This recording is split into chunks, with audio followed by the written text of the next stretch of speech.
Do you think about what your career would be like if that didn't happen?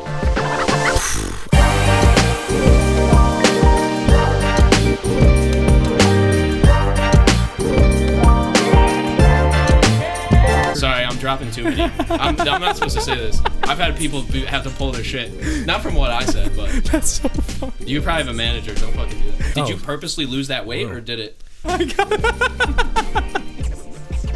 Like 4 months, bro, straight in and out. Fucked my life up. You know Scott Storch. Okay, yeah. Bro. So I had a session with him, and I went to his house. Oh my god. Yeah, no, it was crazy. I walked into his house. Watched him play piano right there, dude, and he's like, ding, ding, ding, and he's doing he played it and recorded it, and then his homie put drums on it, and we were just chilling, vibing.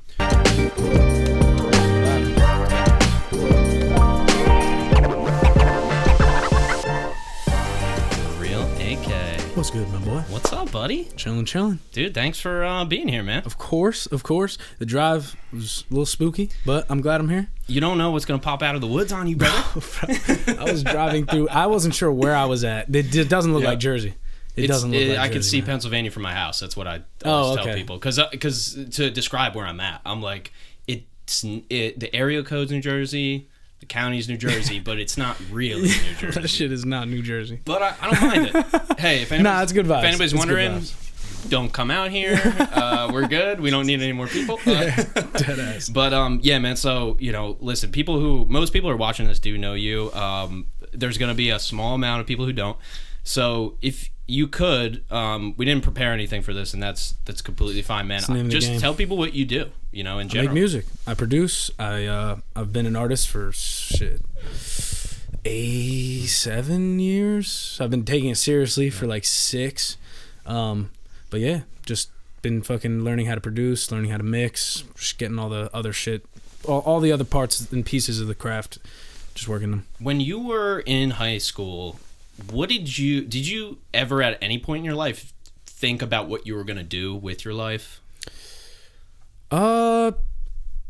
Honestly, I didn't think about much with that. I was really more so like immersed in like being with my friends and all that shit, like especially in high school. But then when I was introduced to music, I was like, damn, this is fun. Yeah. And I was doing it, and I was putting music on SoundCloud for a little bit, and then I went to the J. Cole concert in Homedale. I think that's how you say it, but the PNC Bank Center, and I was there, and like there was like random people around me like crying and shit when he played Love Yours, and like the emotion was just a roller coaster the whole time, and everybody was so deeply involved in it. I was like, dude, I gotta be that guy on the stage, bro. This is like it. If what I'm making and putting on SoundCloud could have turned into damn near 20,000 people in a room just fucking like all vibing together, I'm like, what? Gotta do that shit. That's what I want. There's a lot there, but how does it feel to be selling tickets and having your own shows now, just with that juxtaposition of the J. Cole? Yeah, of course. That is definitely like it's something I want to get back into more, but like just the fact that there's people that would pull up to a show when I post on Instagram or something like that, it's a beautiful blessing, I must say. Yeah. Especially with the J. Cole shit. I'm like, fuck, man. It's crazy. He's one of the sets that I really study, and I really, in the terms of, Boss, another one, I mean, basically any Dreamville is going to be a great performance. Yeah. But Cole, I don't know, man. Like, there's no playbook, people can teach you how to perform or whatever, but there's something else that goes on there 100%, with him, man. It's another level then. And the reason why that's important is because there 100% are rappers and singers or whoever who get up there and they just do their thing. Like they just rap or they just sing. Yeah, 100%. And they're kind of just doing it because they have a ton of fans and because and the crowd will the crowd will carry it. 100%. Yeah, almost no matter what at that point. And I don't even have any specific examples, but dude, it's just so funny that you mentioned Cole because I've sat there for hours and just watched those performances. I haven't seen him yet. I'd love to. Oh, dude, you have to go. I saw him in the Barclays Center in Brooklyn too. Oh shit. Yeah, it was tough. Yeah, that's one where I'm like, okay, there's only so many people for over $100 a ticket that I would go to.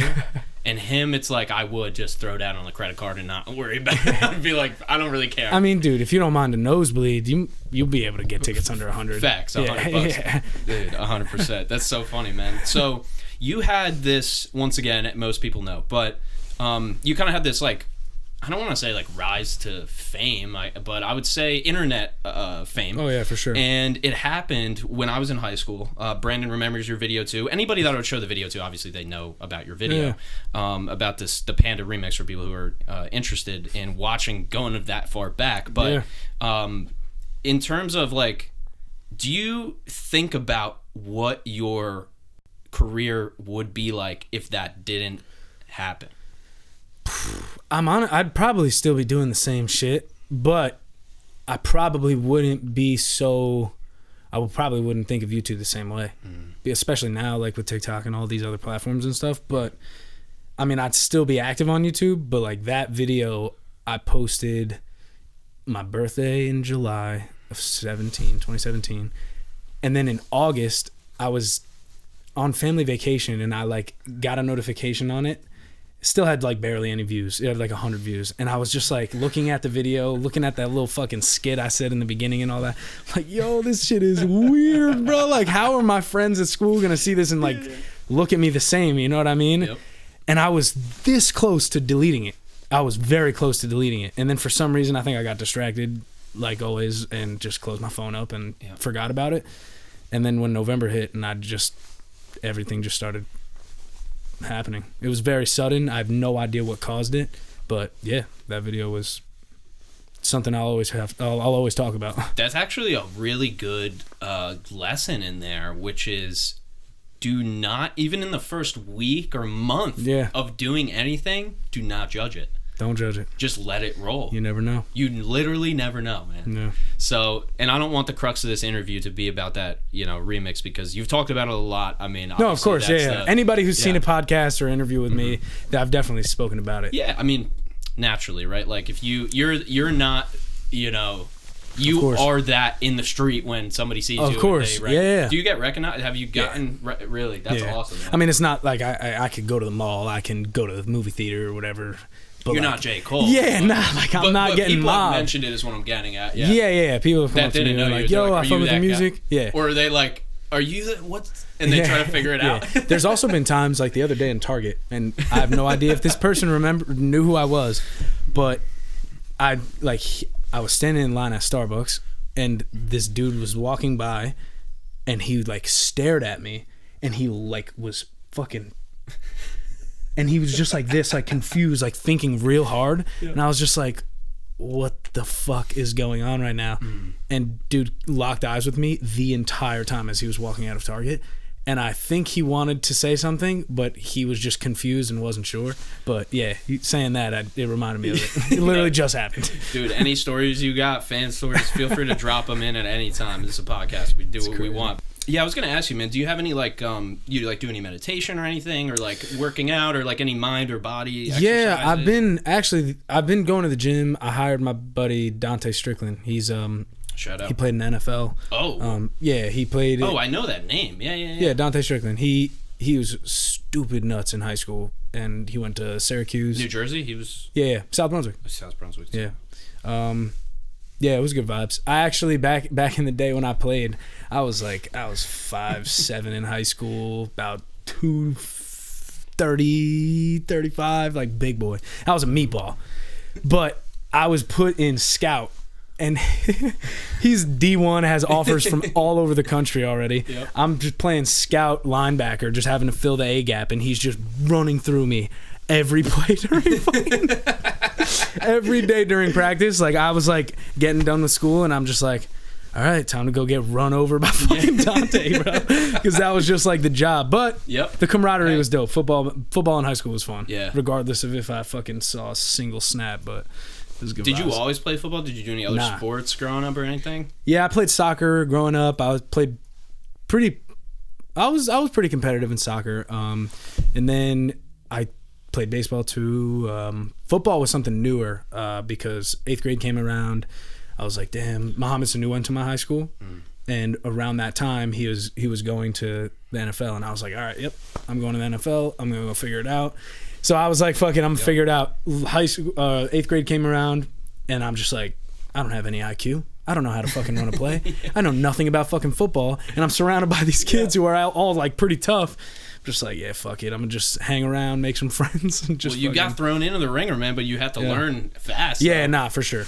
And imagine like you're around D1 like fucking prospects, and it's like you have to kind of get better at football like faster. You know? Oh yeah. Rather than if like you're the best guy on the team, you're kind of screwed. Like, what are you gonna do? Yeah. You just run everybody over. Yeah, no, deadass. Not a bad position to be in. And Coach George, shout out Coach George. He didn't give a fuck if it was practice. If we were in game, you got to go 100% the whole time. So like, if I didn't, it was so funny, bro. If he didn't hit me, Coach would be like, "What are you doing? Like, fucking, you gotta fucking play."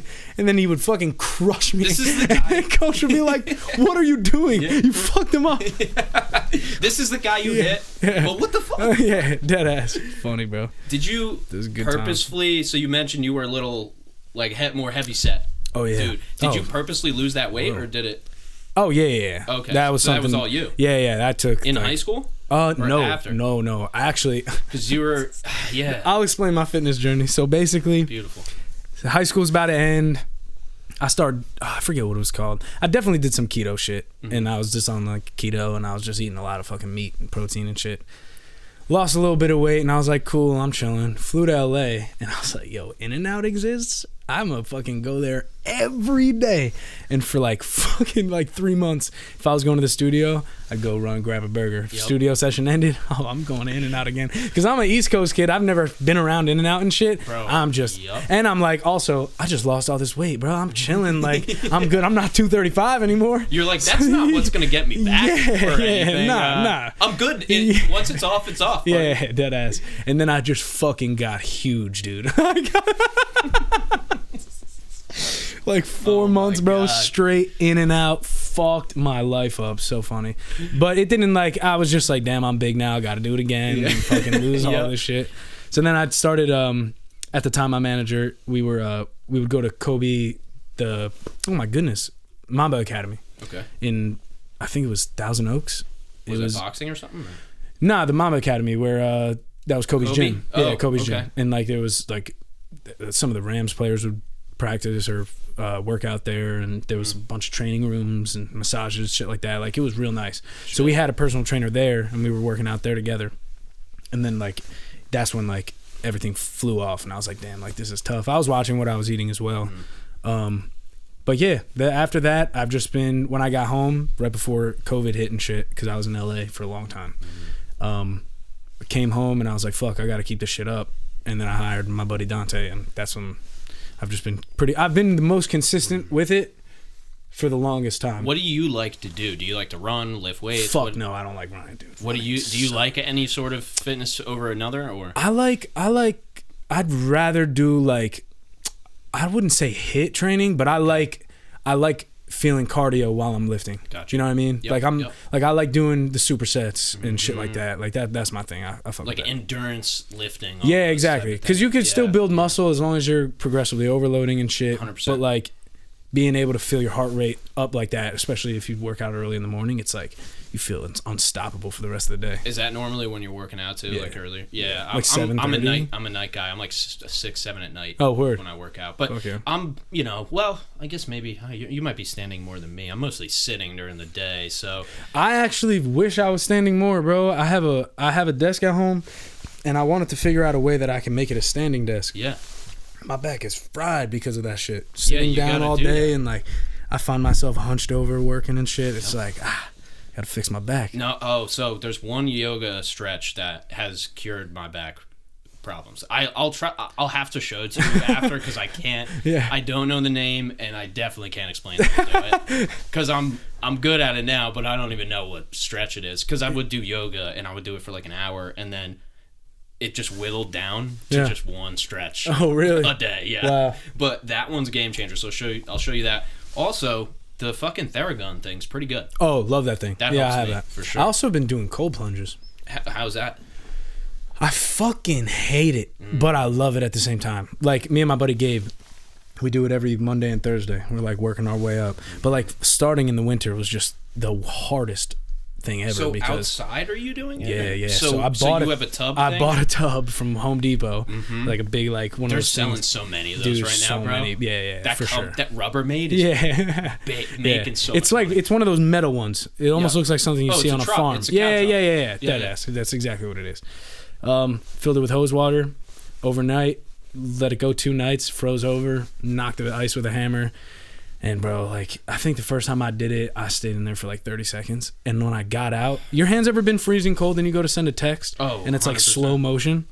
That felt like that through my whole body. After like, you've worked out, after you're like working everything outside, was just like, oh my God, am I going to make it to the house? Like, I was fucking chalked. Do you feel like mentally a little bit better after? Or like, you feel like nothing could have woken you up more. Yes. Because you're just like, your body like instantly starts tingling. I'm just doing at the end of the shower. I just do cold water at the end. I used to do the cold showers, which is another animal. Not as bad, I don't think, as the plunge maybe, but it's more well, I guess it's the same shit. Yeah. But I didn't want to do it every day. I was just like, I don't want to do it. Yeah, that's why I was like, yo, Mondays, Thursdays, we'll lock it in. I'm actually about to do it tonight.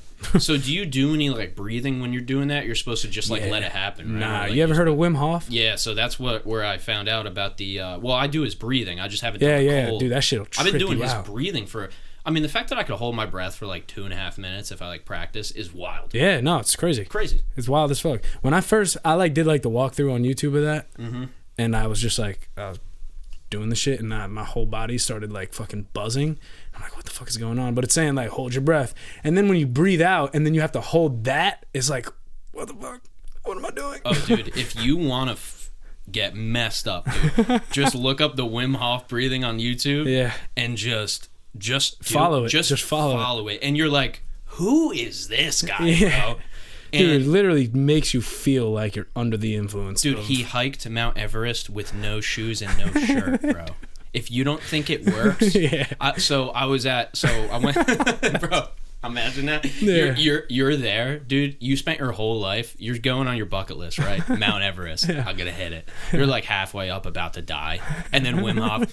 What's going on? How you doing? And he just flies past you, dude, and you're like, I'm gonna die. Right, dude. And the last thing I saw was this guy with no shoes.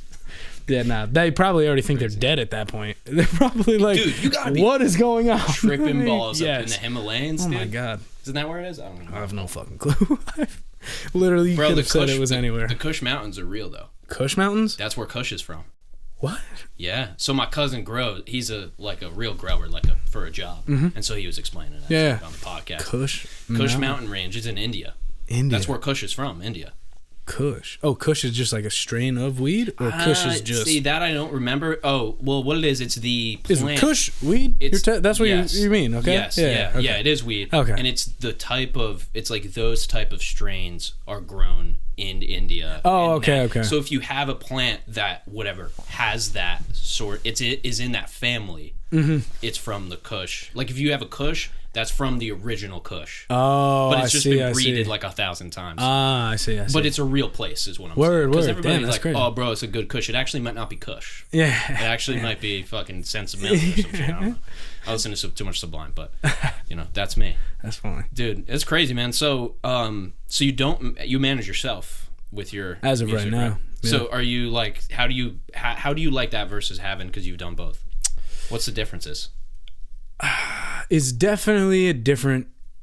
I view my career a little differently. I feel way more responsible. I feel way more in need of staying on top of things and remembering things that are very important that I need to remember. Even like the little things. It's like if something would come up and I'd hit my manager about it at the time, I'd be like, whatever, hit him up.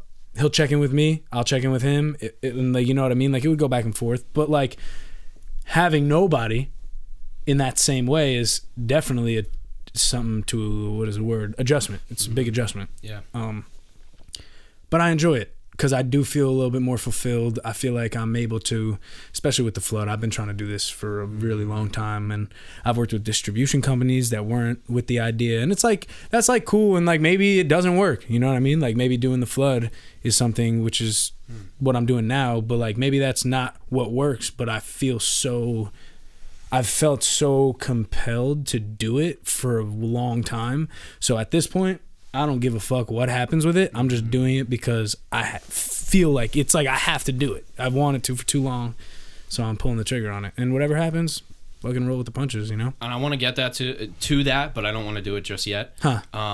But I do want to dive like before we wrap the episode. I want to go all the way into the flood and what that is and why you're doing it. Mm-hmm. But yeah. So when you say like distribution company, do you mean like DistroKid or like what's a distribution company to you?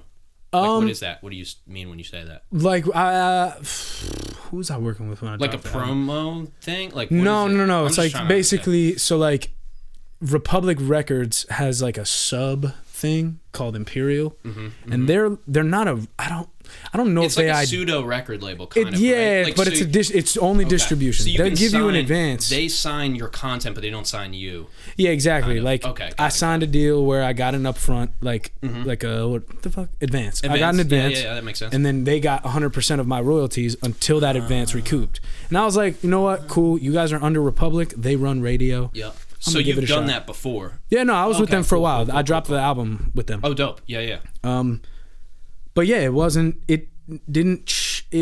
good learning experience. It didn't change as much in my career that I expected it to.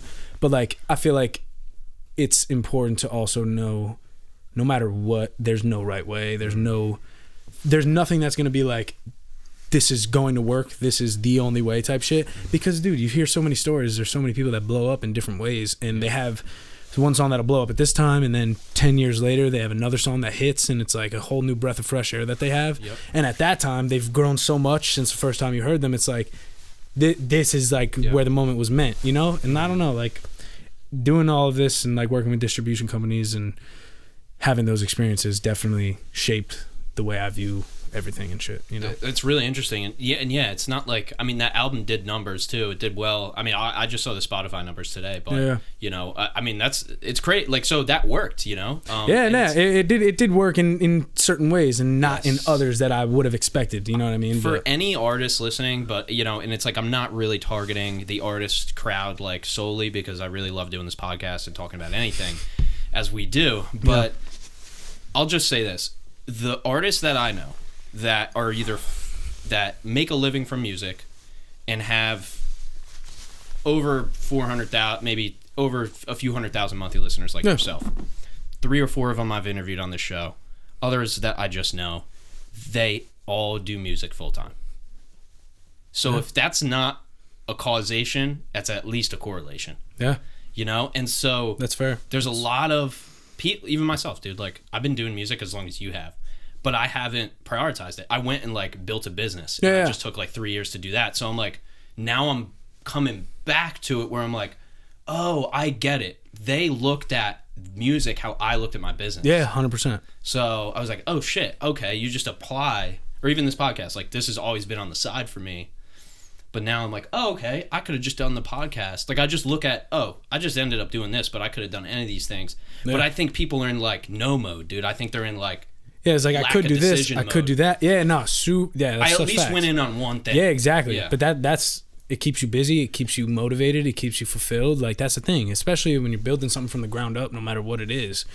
It's like if you put your time into it and like you make sacrifices and you live by it, you feel so much better. You feel like a completed version of yourself. And like even if you don't, as you keep going, you learn something that's like, damn, that filled that void, or that filled like this. You know what I mean? Like, I don't know. You learn to love yourself because you're going through so much tribulation and winnings by yourself, and like feeling that shit and going through that within yourself. You know what I mean? Yeah, it doesn't. The feeling, it's kind of crazy to think about because I feel like a lot of people kind of underestimate this, but the feeling of knowing you're doing the thing, even if it's not working, for me is so much better than doing the wrong thing, even if it is working. Yeah.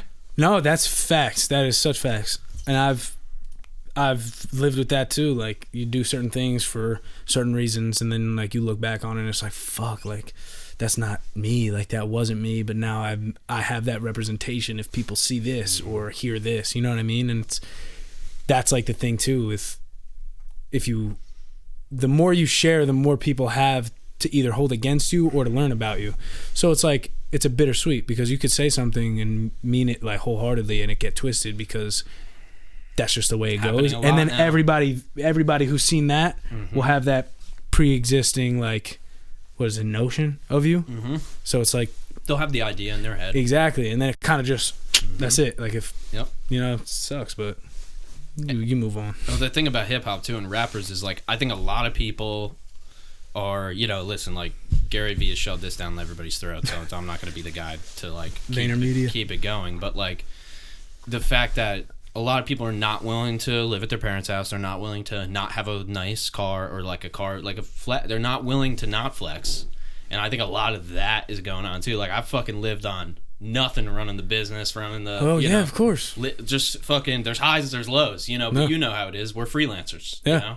I mean, that's the thing too. Like, I've always viewed it as, like, if I'm living at my parents' house, but I'm chilling, I'm able to save, I'm able to travel freely, I'm able to go do whatever I want and, like, always have a place to come back to without worrying about spending a bunch of money, I'd rather do that without my own place and being able to say I have my own place than be having my own place, struggling to fucking keep it up, and then also, like, holding up this image of, like, I'm chilling, like, no worries, like, I got it, like, I'm chilling. You know what I mean? Like, that seems so much worse. Yeah, and it seems so much more. It does, ass. and it's not like you couldn't do that. It's not like you have to do it or you have to, like. Yeah, exactly. It's an ego I could thing. go get an apartment, like. And the other side, it's like, if I wanted to, I could go get an apartment right now. Like, I would be okay. I'd make do. It'd be fine. Yeah. But on the other side, it's like, I can literally, like, multiply this money I'm getting by reinvesting it in things that I'm doing or improving myself or improving the business or music or podcast or, in your case, improving your music, getting better promotion or whatever it might be. That money towards rent doesn't multiply. It disappears. Yeah, for sure. So, and, like, there's also, like, the situations where, like, people aren't in a situation where they can stay at home with their parents. 100%. And it's like, that's, like, no, also I think really we're tough both fucking too. Definitely blessed. Yeah, I mean, no, I don't dude, know that's where like you live right now, but, I live in South Brunswick, and like, that's, like, been my home since I was born. But, like, I also, South Brunswick's, like, very diverse, and there's a lot of different types of people and different cultures and stuff, and that's, I've seen, and I've also lived in the less expensive and the poorer areas of South Brunswick, and it's like, sometimes, like, you can't just leave, but you also can't stay.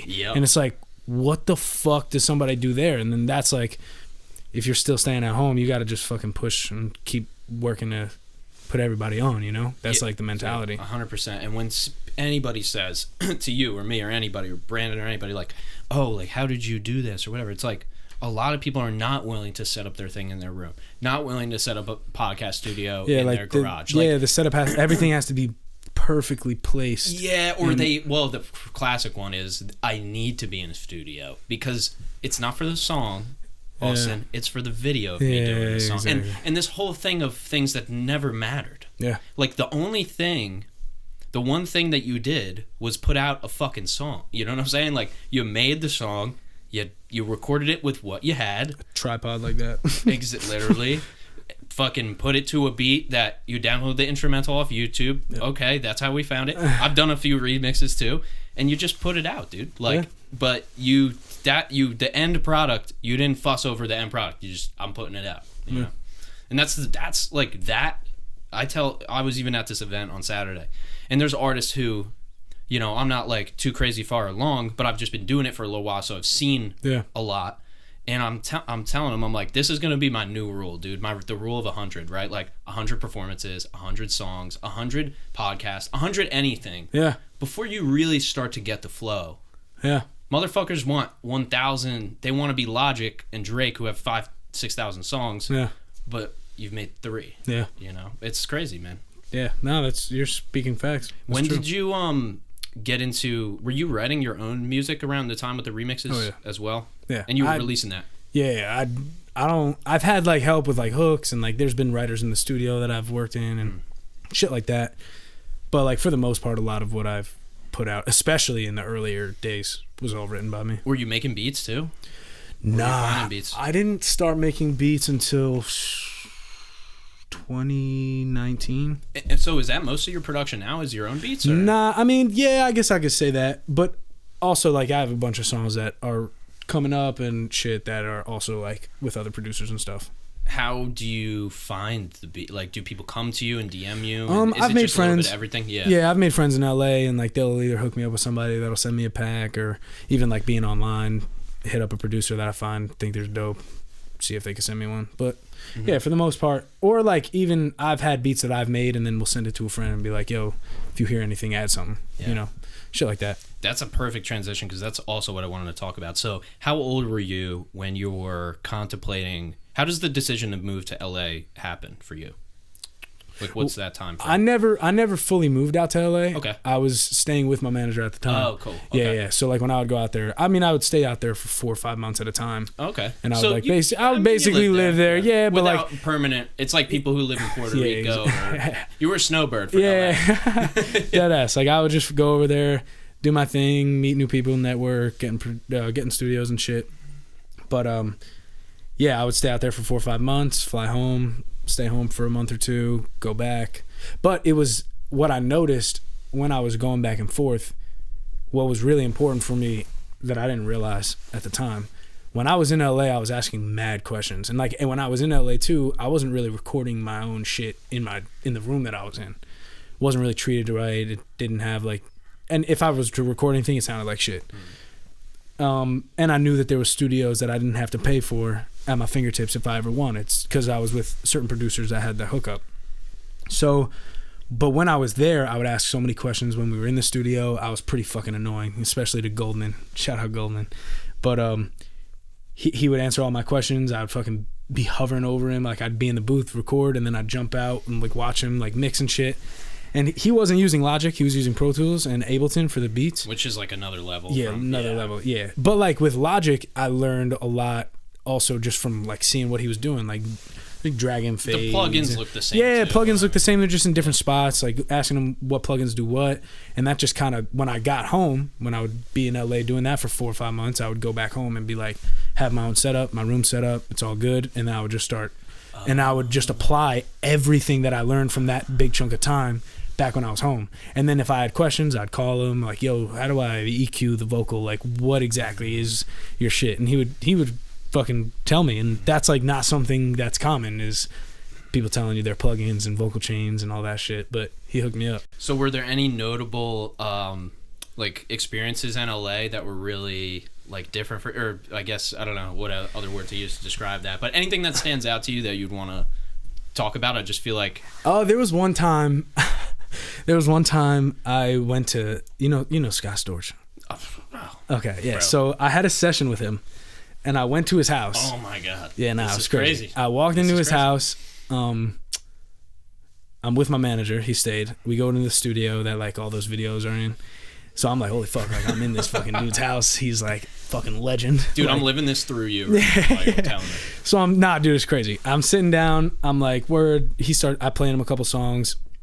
He's like, it was funny because his favorite that I played was one that I had more melody on. And I was like, oh fuck. And that was at the time I wasn't really doing melody like that. I was just dabbling.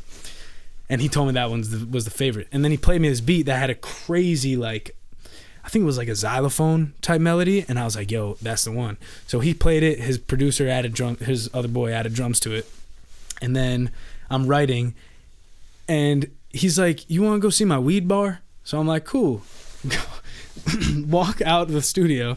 He walks me around the house. We're on the balconies, like giving me like some game. Just telling me to stay away from the bad shit, you know what I mean, because of his experiences and stuff. Mm-hmm. And hearing it from him, it was crazy. But then we go to the weed bar. He's got fucking everything. He's got cocoa nugs and shit. You ever heard of cocoa nugs? It's like chocolates that look exactly like buds of weed. And he sells them in jars, but it's just chocolate. And he like had that shit going. My God. So he's showing me that, whatever. And then he asked me like, hey, like, where's your manager at? Like, I just want to talk to him about like everything from before. I'm like, he's just outside. Goes talks to him. He's like, so like, I just want to make sure I get that upfront payment before we really start. And my manager was like, what do you mean? Dude, I thought the producer, like when I was to put out the song that we did, the upfront fee was going to be $8,000. No communication was had to where bro wanted $8,000 for the session to show up.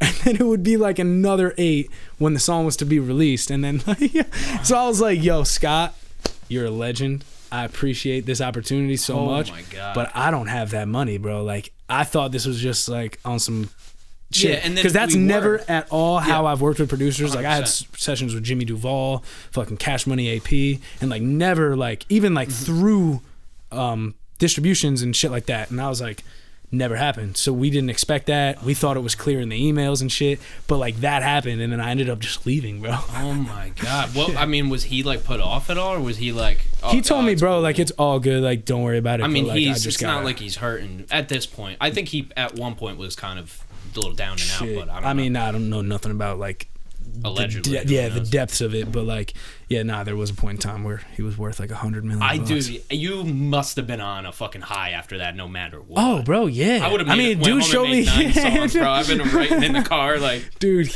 I was like, bro, what is going on? Dude, he's showing me his weed bar and shit. But like, you watched him play piano right there, dude, and he's like, ding, ding, ding, and he's doing. He played it and recorded it, and then his homie put drums on it, and we were just chilling, vibing. Dude, that was crazy. That was ass, but yeah, crazy. Because I had to leave. So, I was like hype and shit, and then I was like, you know what? I had to be real with him. I was like, I would have called. I can't give you. I would have called an aunt or an uncle. No, none of my aunts or uncles are giving me $8,000. I'm gonna be able to try something. Yeah, shit. I got a couple like friends of my parents type of thing who, I don't know about my family too. Maybe if I really needed it, but my God, I would have been like. I was bummed. Yeah, I think my my highest credit card limit's like $7,000 or something. You know, it's like I couldn't even do that. Like, if I wanted to be so financially irresponsible, I couldn't even do it. Yeah, that's amazing though, man. Yeah, it was cool. Just for that motivation of Storch, baby. Yeah, and it was like right around the time where Flute Song came out by Russ. He had just put that out, and Storch produced it. Oh, Storch is on that. Yeah, Storch produced that one. So, when did you find Russ? Was that a while back or? Yeah, that was sophomore year. My buddy Marco showed me Pull the Trigger. I was in math class. So I was put on a Russ by females because of the music video. Yeah. Yep. But yeah, that song was crazy. It was mad different. Didn't sound like anything I heard. Beat was mad simple. It was just something fresh. I love the fact that I know a lot of people don't like this, but I like that he screenshots all his numbers and all his payouts and all that shit. I think, bro, as an artist, that shit's so fucking dope. It's like, dude, you can turn a catalog of 50 songs into 500 G's a month. Yeah. Just Spotify, no merch, no Apple Music. Your old music is making you money every single fucking day, crazy. And you made it one time. Bro. You don't have to do any extra work now. Yeah, man. And like the way he did it with the label, where he sold only a portion of his songs for the There's Really a Wolf album, keeping the rest of his catalog, so when the Wolf album dropped, I don't know about this. Yeah, I mean, I'm pretty sure that's the story. Yeah. He sold, like, he had, what was it, 11 albums before? Yeah, something he, like currency level of something amount. Crazy amount.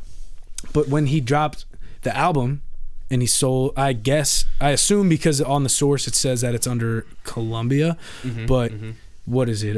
What They Want, Pull the Trigger, and fuck, what's that one that everybody knows? Losing Control. Losing Control. Yeah. So those were all on the album, and then he dropped the album, and then he fucking blew up, right? And then, especially with What They Want, that was the number one. But that label had the album, that's cool and all, but he still produced and mixed it, mastered it, so he was still getting royalties from it. But all the music prior, the label had no hands on. So all the trickle-down streams and shit were just flooding into just Russ's catalog. So then he was just getting fucking cashed out. Dude. He was getting cashed out, which is he had the leverage. He had all the catalog built. He said, if we sign, you're not wiping my shit and we're starting from scratch, because that's usually what they do. Yep. He's like, that's not happening. Like, I already got 2,500 people to pull up at a show in Philly and 1,500 to show up in New York. Like, I could do this on my own. What is the label going to do? Yep. So he just went into there with all the leverage. It's crazy. Yeah, and the videos too, and the podcast or whatever that was of him like sleeping in the basement, like. Oh yeah. With Kid Super. With Kid Super, man, or just him and his boy in his fucking parents' house, just like, all right, getting Chinese food again. Let's split this Chinese food, one meal a day. Yeah. You know, on some artist shit, because you just smoke and drink coffee, so you don't fucking you eat like one time and then you just forget to eat. Like, you're not lying, bro. Dude, for real, that's how it fucking goes. Now I gotta force myself to be like, okay, I gotta eat, dude. Yeah. I'm working.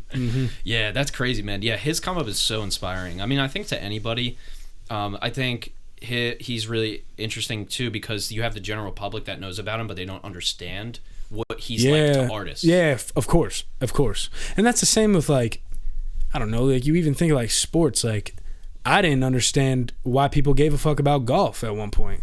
It's like, what the fuck? People are just like hitting a ball with a stick in the middle of the woods. Like, yeah, the view's pretty, but what the fuck is actually going on? Yeah. But then you go and try to play, and it's like, what the fuck? This is so difficult. And like, I fell in love with it because I'm like, yo, I got to learn how to hit this ball good because like these motherfuckers are like hitting draws and fades and shit. You're like, there's a 9, there's a 6. What the fuck is this? Yeah, but like, I had, not that I didn't have respect for golfers, but it's like, you don't know why people fuck with golf like that, dude, unless you try. It's race car drivers. It's the same thing. I drive. These people drive. Yeah. Driving. No, not the same. Not the same. You no, got you're that right. respect. Are you? So do you have a set of clubs and shit? Do you play? Yeah. All my friends are into it. Even my dad got into it. So I was like, okay, I have to. Yeah. And now when it gets warm out, like I just have a little tent back there and I just hit the ball into the tent just so I can practice. Yeah. I mean, I can hit the ball. Now where it's gonna go, fucking, that's another story. That's fair. What do you shoot? Oh, I don't even know, dude. I played golf one time. Yeah, that's fair. I don't know. That's what about you? Do you know? Like high 80s. Okay. Like 88, 86. So my other producer, Tret, he's a golf, like he knows golf pretty good. So he'd be able to fucking, he's pretty good at it. Like every time I swing, he's like, no. And he just has to show me again. Like, I'm very novice. No, that's fair. Yeah. Dude, a lot of people are. I mean, if you shoot 100, you're still like way below average. It's wild because you can drink beer, which I think is the best part. I only got into it because of COVID. It was the only thing you could do because it was like you could stay. Oh, for real? You could stay 6 feet apart. Yep. All the courses were open. You have to walk, but that's how I got into it. A little cardio. Yeah, walking's actually not as bad as you'd think if you haven't done that ever. Walking the course. Yeah. No, I've only done like I said, I've only been on a real course. I just drive. Yeah. Go to Top Golf. That's about all I've done. But this year's my year. Like, I have clubs. I'm buying my shoes. 2, 3. Dude, it's happening, bro. We should get out there. We'll get out there one day. Dude, that would be sick. We got some nice places out here. Oh, yeah, I'm sure. But up north. Make a day out of it or something. Fuck yeah. I played in Shannick Valley, which is in Hillsboro. Okay. Yeah. But, that course is crazy. That course is wild. Like, Trump is crazy. That one's pretty crazy. What, in Bedminster or something like that? Yeah, the Bedminster one. I've never been. Looks that good. shit's like 300 G's a year. My buddy was a caddy there, dude. Dude, Ivanka, he fucking caddied for Ivanka. No way, yeah, bro. Dude. What? For real. Yeah. Dude, he needs to come in. He's a pro golfer. Oh, no way. Yeah. That's he's like how a it goes. club pro, but he's professional. Like, he does. Damn. He's not PGA, but he's like getting there for sure. Yeah, he's great, man. I mean, he was the first one. I've just been slowly taught golf. Like, I literally have been microdosing golf for like 5 years. Just like one person here, one person there. But yeah, his name's Dan O'Rourke. He's amazing, dude. He's incredible at golf. And yeah, he taught me how to putt. Then my other friends taught me how to drive, and it's just one thing. YouTube, bro. YouTube is that shit. Me and my dad are out there, and we're just getting pissed off, dude. And I'm like hitting it like every time, and he's like, fucking shit. You fucking bitch. He hasn't played a sport in however long, man. I mean, all that shit. Or you ball with your friends, and you're like, my ankle's fucking destroyed. Like, we can't do anything now. Yeah, no, that's fair. How old are you now? 23. Okay, I'm 24. So word up. Around that same. You graduated high school in 16 or 17. 17. Yep. I got the even number, man. I'm sorry about that. I got OCD, so I like that. That's funny. Fucking, man. Yeah, that's shit's weird. I gotta have the car radio on like an even number. I don't know. Really? Do this. Oh yeah, for sure. That's no, fair. I can do it. Like, I'll live. Because you can split it in half. Is that why? Well, it's even. I don't know. It's even. Like, it just looks. If you have 19, why don't we just put it on 20? No, that's fair. I have the same mindset, I think. Yeah, that's.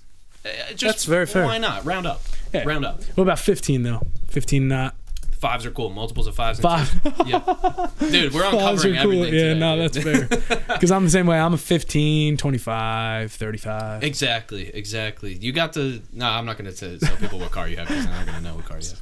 I'm a car person, so... Oh, yeah? Yeah, not good to go into that with. Well, you had your rapper mobile back in the day. You know? Oh, yeah, I had a couple rapper mobiles. Oh, no shit. Oh, yeah. My first car was a 96 Grandma Gold Toyota Camry. Bought from my grandma. Perfect. $500. Mm-hmm. It fucking... There was a crazy storm that hit, and I was delivering pizzas in it, and the road was like this. It was like a little bit of a bowl. There was water up to like the window, but there was no other way to get back to the pizza shop. So I just backed up and fucking floored it with this fucking car. Oh my god, dude! Water everywhere in South Brunswick. Oh yeah, it was nuts. It was the craziest shit ever. Parking lots had water to the windows on cars. It was crazy. But it worked. Yeah, but it fucked my shit up for like a really long time until I got a new car. Did it like lock it up? Or did it still? No, I got through. I delivered the pieces the rest of the day. They cleared up the water. I was chilling. But like after that, every time I'd be at a light, it would go. Yeah, your air filter was wet and dude, shit. It was everything was so sucking water through there. See, that's Toyota for you, bro. You can't even hydro-lock that shit if you. That's what it's called, the hydro-lock. Oh, okay. Yeah, so when you get water in your engine, when water goes in where the air is supposed to go in, that's called hydro-lock. Oh, I see. Then what you do is you pull the spark plugs out and crank the engine, and all the water comes out. Oh, so weird. you didn't do that. So you probably had a little bit of water in there, and it just stayed in there, and it had to burn itself up. Oh shit. Yeah, it's. Damn. I've worked on a few like, or you just get a flood car, you know, and then you're like, or like they're really cheap. Like if you want a cheap, like people are scared of buying cars with like salvage titles because, you know, they might have flood damage like that, or you know. But if you like, you know, if the proper precautions are done, you could get like a cheaper car that was like maybe it was in a flood and smells a little bit. Yeah.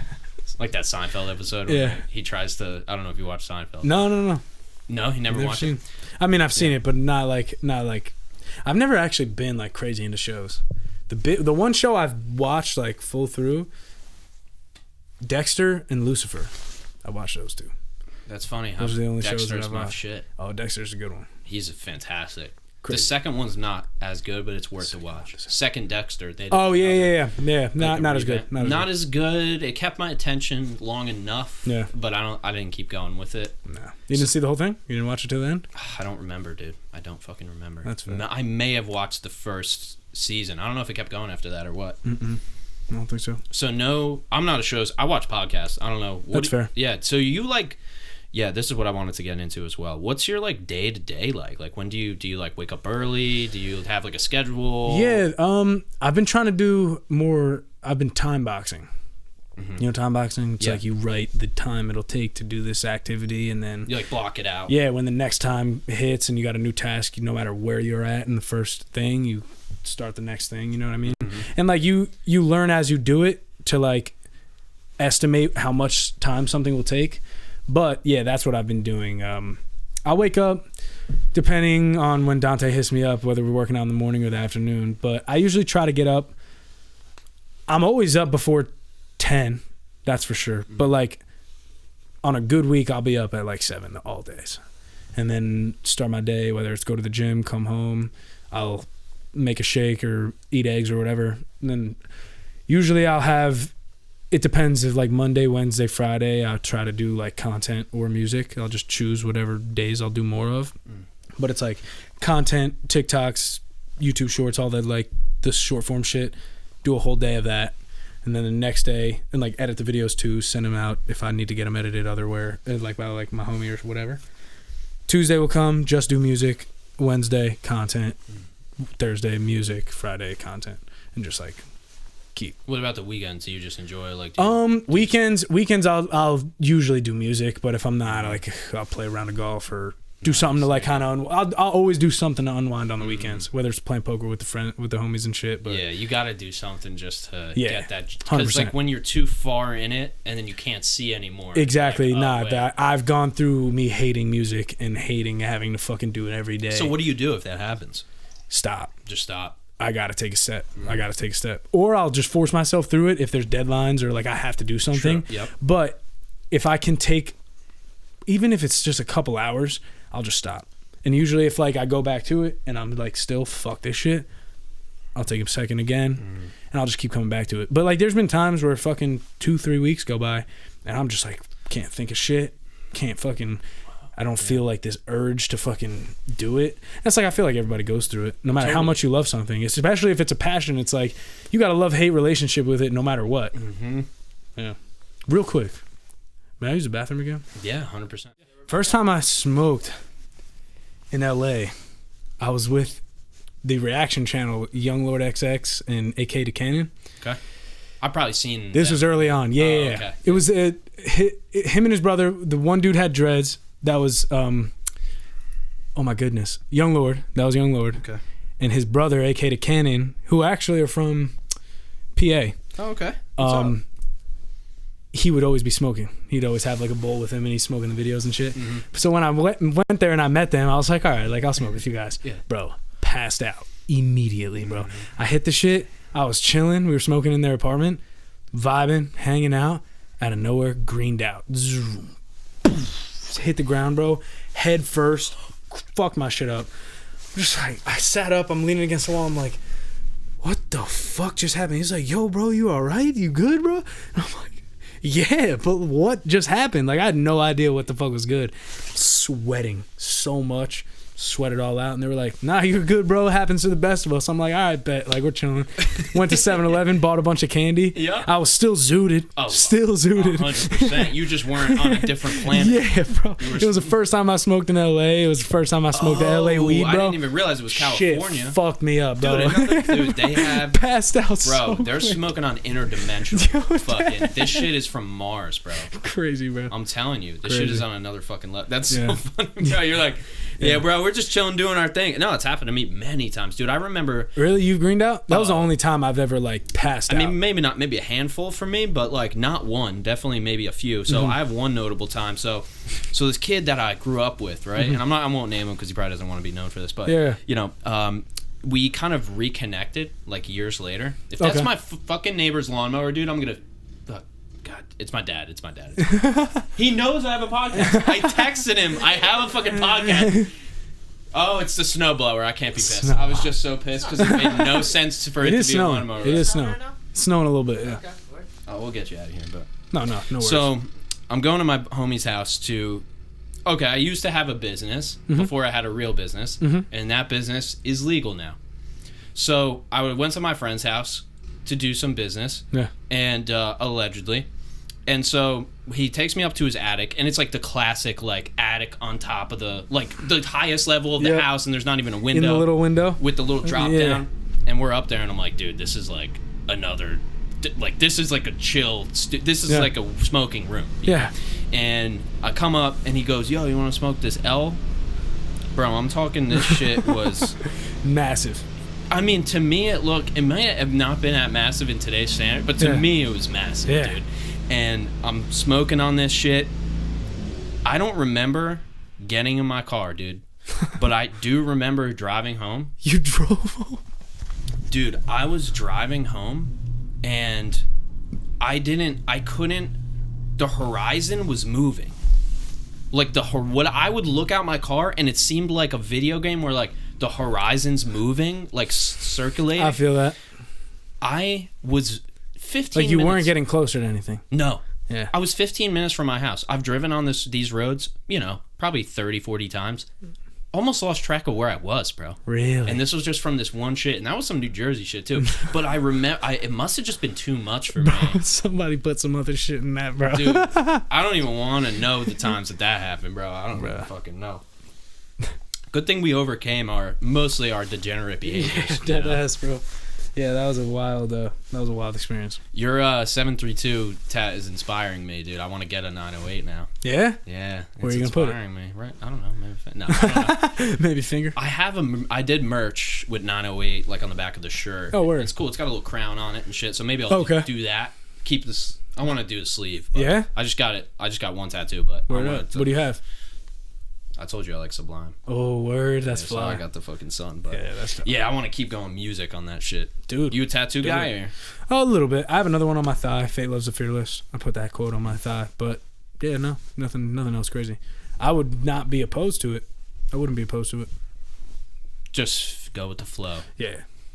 It's not like... Because I have my one homie, Jordan. He has a bunch of tattoos. And he's like... When he gets one, he just like gets the itch. He wants to get another one. He's like, dude, like being under the needle, bro, feels good. Like getting a tattoo and it being done, you look at it, it's like fire and shit. It means something. I'm like, damn, I get it. Dude, I was definitely a part of my attraction to my girlfriend, who I'm with now, is definitely her tattoos. Like she has one like almost on her neck. That's like here. That's fly. Everywhere, dude. She's got like 11 on her or something. Same deal with that, where it's like the next one and then another one and then another one. I don't have the bug like that. Yeah, me neither. It took me 8 years to get this, or 6 years. Like to like finally pull the trigger. To pull the trigger. Yeah. Yeah, and I did it with her, like, because it was always like, I don't trust anybody. I don't know these artists. Yeah. You know, because that shit's gonna be on you forever. 100%. And this guy, so he does my Sublime son, right? It's a cool guy, South Jersey, and he goes, yeah, man. So it was like 2 45-minute sessions. He goes, yeah, man, how you like it? I'm like, you know, I fucking love it. It looks great. He goes, hey, not bad for a guy who doesn't like Sublime, huh?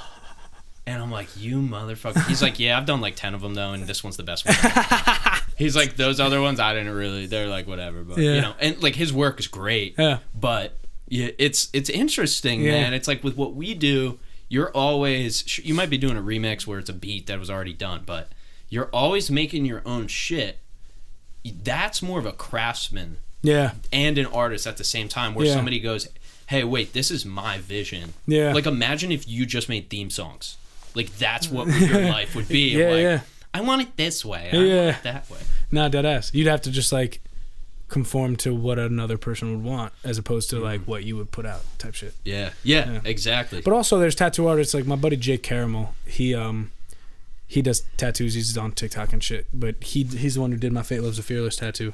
But he's, like, I didn't realize tattoo artists, like, there's just so much more to it than like doing just lines. Barbers, and shit. Don't get me started on hair, bro. Oh yeah, bro. There's so much more to that. Yeah, all of it. Yeah, deadass. Food, chefs, it's craft, bro. All this shit. Everybody's got their own shit, bro. Oh, a tattoo, cool. Yeah. Oh, a meal, cool. Like, oh my, like your shading haircut. And all that shit with tattoos is like, how do you even figure that out? I've watched. I forget the name of the show. Tattoo something. Ink. Ink Masters. Yeah. But dude, like the shit they do is wild, and they got like crazy things that they have to like endure while they're doing the tattoo, and like limitations on like supplies and shit like that. It's like they make crazy shit still. It's wild. Do you know if anybody has you tattooed? Yeah, I've seen like my logo tattooed on people and like quotes from music and shit. That's gotta be cool. Yeah, when I did my tour, the No Rest tour in 2019, there was a few heads that pulled up with. There was one night, I forget what city we were in, but shit. It was back-to-back shows, not in the same city, but there was this girl who came up to me the first night. Was like, hey, can you sign my arm? So I was like, yeah, sure. I signed her forearm. And I saw her at the meet and greet at the next show, and it was tattooed, like fresh tattooed. Like she just used this, what I did, as the stencil. I was like, yo, what the fuck? Like that is mind-blowing. It's crazy. What do you even say to that? You know, it's like, just thanks. Thank you. Give him a big-ass hug. Be like, you're a fucking legend. Like, I have one other. Fucking love you, dude, for real. Like I can't believe that. Yeah, like not even family. Like not even like whatever. Like it's you, dog. Yeah, like literally. It's everybody's got their own. And the thing is with that too, it almost has as much to do with you as it doesn't have to do with you. You know what I'm saying? Where it's a little bit, it's also about them. And it's about whatever that means for them. Yeah, too. yeah. So it's not just like an AK advertisement. Yeah, exactly. It's something something they took from the music or something I've ever said or done. Like that just made that logo mean so much to them. It's crazy. It's mind blowing. It's music. It's another level, dude. It's crazy, bro. It's spiritual. It is spiritual. Do you find a different connection or passion or anything with beats versus lyrics? Is it pretty like 50? Does it seem to be the same feeling or?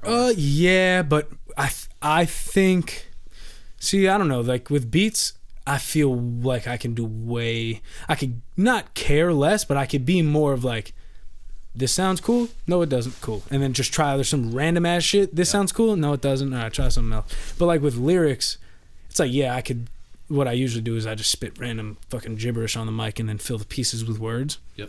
But you have to articulate that shit. You have to think about what you're saying. Does it match? Do you want to do something different here? What's the story? Like, be a little more descriptive. Do you want a bar to be there? You want to just set up the punchline? Like, there's a lot of like little things. But with beats, especially when you're just making something to write to for the moment, you kind of just are throwing shit at the wall and seeing if it sticks. And then like with doing 808s, it's like, you obviously have to learn how to set up to be able to do it. Because like with what I was doing, I'd never, especially in the beginning, like asking Goldman all those fucking questions. The reason I was like, maybe I can do this is because we'd be working and I'd be like, yo, what if you did a trumpet and it sounded like and like sung some random shit, and he would go put that into the session and he'd be like, damn, that's fucking tough, like that sounds good. So I'm like, all right, if I can think of the melody, I just have to figure out how to put it in the damn computer.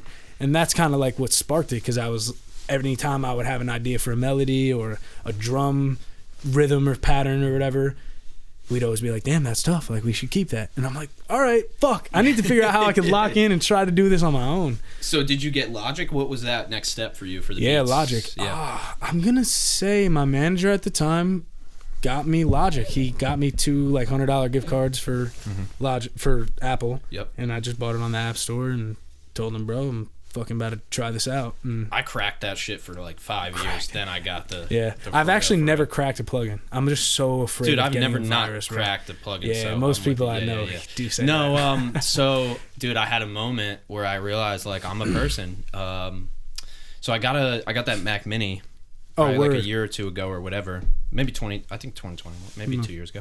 And when I got it, dude, I open it fresh and I go, I need to buy Logic. Like, I want this computer to be legit. Oh, yeah. And so it was like buying Logic for me was more so a step in like, okay, I'm taking this seriously. Like, I'm going to edit podcasts on it. I'm going to continue music. Like, instead of just doing the crack version where it's like you don't need to spend the money. So you could just not, like, my perfect example. There's no like, there's incentive. You spend money on it. My homie who goes, hey, can you get me Logic on your computer? I'm like, on my computer? I'm like, yeah, sure. So he brings it over. I get him Logic. He's never opened Logic, after maybe the first week. Yeah. So 100%. So for me buying it, I'm like, nah, this is it. Like, I've worked on cracked Logic for 4 years. Like, I'm moving up. This is what real producers do. This is what real people do. They don't. I like being able to buy shit. Like, I like having the ability to do it. It feels good. Yeah. I don't know. For me too, like, I think people overestimate what I'm doing in Logic. A lot of like my vocal chain, majority of my plugins are Logic. Yeah, bro, you're just super basic. I mean, dude, I don't know what to tell you. But bro, like, I get asked all the time, like, what is your vocal chain? What do you put on your snares and shit? Do you have like the fucking all the plugins and shit or whatever it is, the suite of shit? Yeah, like I just have the Logic stock sounds, which a lot of them are crazy, especially the orchestral shit. I can't wait to show you a couple beats, bro. I've done so much shit just because I don't use anything else other than most. Well, I have like a couple packs, but Splice is a game changer as a producer. Yeah. But yeah, like as far as plugins go, I did save up. I bought Omnisphere a couple of years back. That makes sense, though. Yeah, definitely. I have Logic. I have a couple Waves vocal plugins. Obviously, the Antares Autotune. Yep. What's the other shit? Damn, I just got it. Oh, I just got Valhalla Reverb. Valhalla, dude. I interned in a studio in Boonton called The Vault. And it's run by Tyler Braddock and his wife. They're a husband and wife, like entrepreneur, fucking crazy shit. And I did what you did with your homie. Was it Golden or Goldman? Yeah. Yeah, Goldman. I did the same thing with Tyler, and I was a fly on the wall. And I would record videos and shoot photos for him, and I would just stand there, and I would be like, "What's that? What's that? Yeah. How'd you do that? What's that?" Yeah. And dude, interestingly enough, dual compression. So with a podcast. Shout out to my guy James editing this right now. Shout out to Brandon too. James is I don't know if James does this or my other engineers do this, but I figured out that if I put 2 compressors on it, it would bring the low sounds up and the highs, and it would compress it way better. So I had never learned that, and I got it from a fucking TikTok. No way. That one guy's TikTok changed the game for me, just with the dual compression. Yeah, I have a Logic. I have my EQ and then a Logic compressor and then a Waves compressor. The CLA. The CLA. CLA vocals. Dude, it's just your fans listening at this point because we're talking about this. But it's the diehard UK fans going like, Valhalla. Okay. He likes that. I don't know. That's funny. Dude, do you get a lot of DMs and stuff, or? I'd say quite a few. Do you answer them? You try to. I do my best. Yeah. I do social media. I'm pretty active on social media, but I don't like the concept of it. Like it sucks that I got to do it, especially at this point in my career. Just like. We're in the stomping grounds, like still I'm always going to feel like I'm in the stomping grounds. But like with being able to make content, there's such an advantage to it. But there's also such a fucking bad side when it comes to like mental health and comparing yourself. And you do it subconsciously no matter what if you're on social media. Like anybody that uses social media is subconsciously like comparing themselves or other people to each other, or you know what I mean? It's just such a weird I don't want to say void, but it's just like a weird fucking like untangible place. Like you can't see it or you can't be in it, but it just has so much impact. It's crazy. Like it's wild. But being on social media is cool. I don't try my best not to get too submerged in it, but it's a tool. No, I get addicted to it, dude. Like I just look at it too much. I also run my business off of LinkedIn. So word. I have to be on there every day. Yeah. Like I have a little following over there, so like that's my I've never been on LinkedIn like that. That can't be anything like Instagram, bro. Oh no. You know what I mean? That's more of LinkedIn, like more hooking up with other entrepreneurs or people that do certain things, you know. But like Instagram is shit. You could most random shit, bro. Dude, yeah. No, LinkedIn is Facebook in a suit, like sipping a Starbucks, like a little hungover. You know what I'm saying? Like, there's enough snark to it, but it's a little too positive. Like, yeah, that's kind of where I know too much about it. So now I'm so engulfed in it. Whatever social media platform is like your platform. I don't know if that's Twitter for you or Instagram or which one it is, but that's me for LinkedIn. So that's fair. Yeah, that's now I'm so kind of engulfed in it. But yeah, the way that I look at the social media is like, okay, we're designed to be in groups. Like we're designed to be tribal, but we're not designed to be in groups of hundreds of millions. So it's just, that's like political parties is the same thing. There's just too many people. So yeah, it used to be that your tribe, you could get them all in one room. Like 50,000 years ago or whatever, not even rooms, caves or whatever.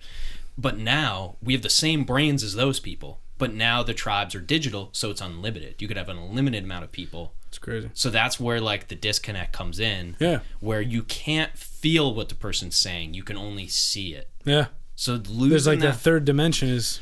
Yep. Like if I text, AK, your vocal chain is really basic. Like if I type that on Twitter and at you and you don't even know me, I send it to you. That's so much different than right here, me just agreeing with you and just joking. You know? 100%. Like that difference is you like, and not you probably got a handle on this shit, but you being like, who the fuck is this guy? Versus you being like, no, it's funny. Like I agree with the joke or whatever. Yeah. So that's the nuance. Yeah, emojis can only do so much. Dude, we try, you know. How are you on like YouTube Shorts? Are you doing that too, or? Yeah, I've been pushing that. I every time I post on TikTok and shit, I always do my best to post on the other platforms too. So you post the same stuff on like Instagram Reels, YouTube Shorts, TikTok, Facebook too? Yep. Okay. Yeah. Do you have that automated? No, bro. And I like heard of like some AI platforms that'll like if you sign into all the platforms. I was about to ask you what you do, so no, but I'm doing manual too. No, dude, I literally just will put the video on TikTok and then download the TikTok without the watermark because all the apps can fucking detect it, which is wild. And then they'll like shorten the views and shit. It's crazy. Yeah. But I'll just have to manually go to YouTube, copy, paste the caption, do all that shit. Yeah. So you're making a good, like, so do you have like a certain amount, and I know for, you know, people listening, it is what it is. Like, I'm just curious. So do you have a certain amount of like videos a week you got to make, or I know we're going to get into the flood, which is going to like really the base of this whole thing. But when you sit down for those couple days a week or whatever, and you're just making content, like what are you making? Is it always remixes? Is it just vertical clips from your remixes? Is it like one-off videos? Sometimes it's like the content day will be go make 3 TikTok videos out of videos you've already made. Like old videos or whatever, like YouTube videos that are out, make a vertical form of it and then put the words on it and then write the script for the skits you want to do. And then I'll just do the 3 fucking videos and then write the scripts for the other ones. And by that time, if it's like I'm not really in the mood to film, I'll just do music for the rest of the night. But like I know that I have 3 more videos in the vault now, so we're chilling. And then the next day I'll just work on the music, and then that day after will be when I film those skits and then get them filmed.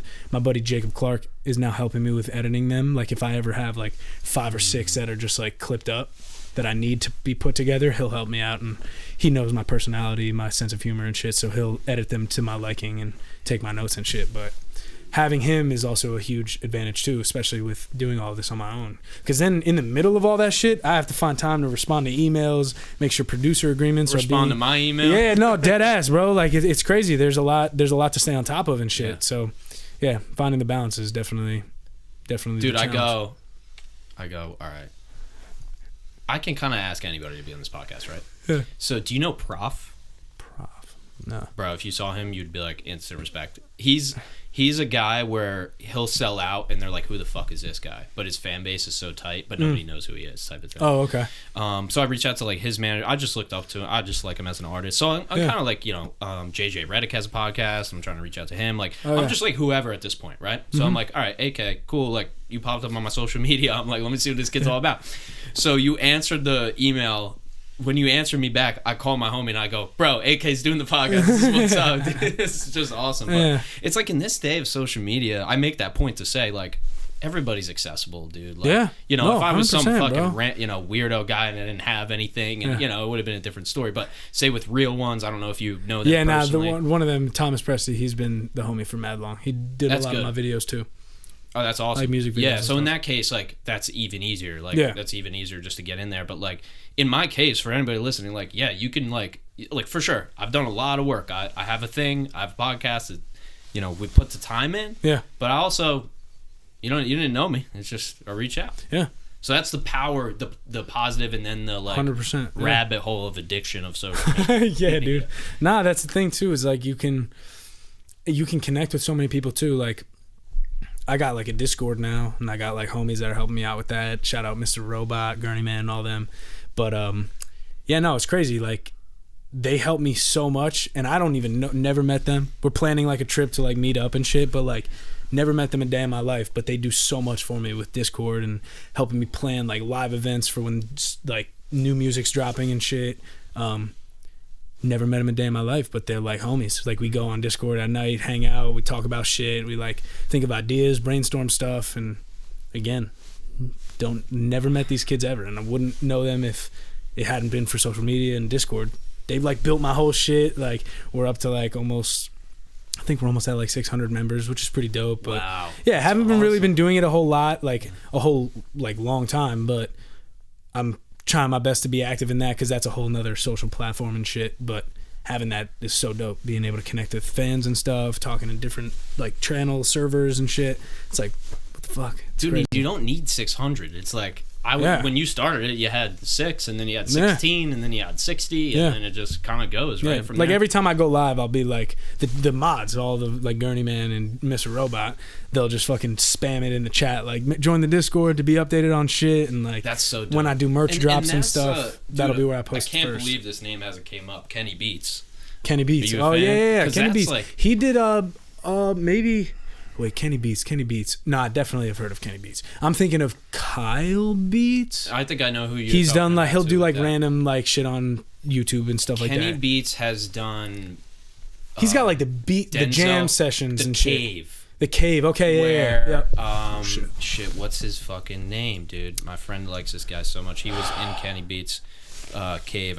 It'll come to me. Yeah. But he's done Denzel is crazy. Denzel, I've definitely seen that one. He is a great model for the community base. I'm driving to a DJ event with my coworker, and he's on Kenny Beats' Discord or his live stream or whatever, like replying to people because he's like one of the mods. Yeah, I mean, I don't know if he's a mod or like he just at least like knows them or whatever. He could be a mod, but I'm like seeing it live and I go, holy shit! Like Kenny Beats doesn't fucking know him at all, dude. Like, and he's literally there, like while we're going. Yeah, to work, like keeping shit in order. Like, I'm just gonna fucking making sure nobody's saying anything too reckless and shit.